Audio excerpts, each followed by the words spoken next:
एक बार गौतम बुद्ध वैशाली नगरी में धर्म प्रचार के लिए जा रहे थे।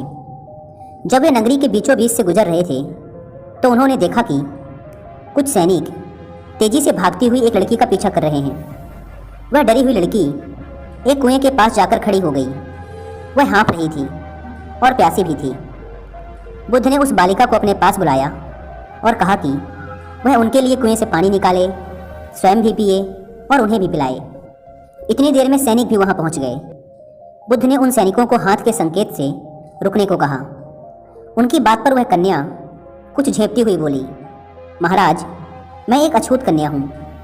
मेरे कुएं से पानी निकालने पर जल दूषित हो जाएगा। बुद्ध ने उससे फिर कहा, पुत्री, बहुत जोर की प्यास लगी है, पहले तुम पानी पिलाओ। इतने में वैशाली के राजा भी वहां आ पहुंचे। उन्होंने बुद्ध को नमन किया और सोने के बर्तन में केवड़े और गुलाब का सुगंधित पानी पीने के लिए पेश किया, लेकिन बुद्ध ने उसे लेने से इनकार कर दिया। बुद्ध ने एक बार फिर बालिका से अपनी बात दोहराई। इस बार बालिका ने साहस बटोर कर कुएं से पानी निकालकर स्वयं भी पिया और गौतम बुद्ध को भी पिलाया।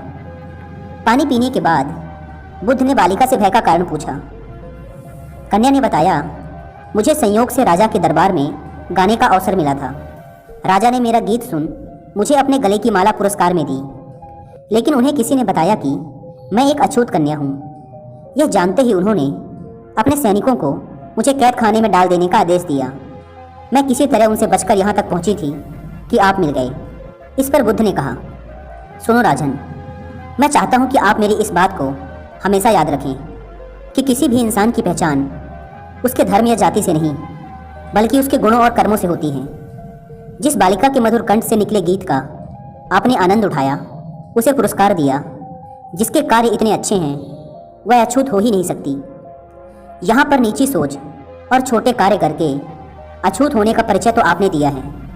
इसलिए मेरी नज़रों में यह कन्या नहीं, बल्कि आप अछूत हैं। वैशाली नरेश बुद्ध के सामने शर्मिंदा होने के अलावा और कर भी क्या सकते थे। उन्होंने बुद्ध से क्षमा मांगी और वहाँ से चले गए। तो दोस्तों, इस कहानी की शिक्षा यही है कि कोई भी इंसान अपने कार्यों और विचारों से बड़ा बनता है, अपने धर्म या जाति से नहीं।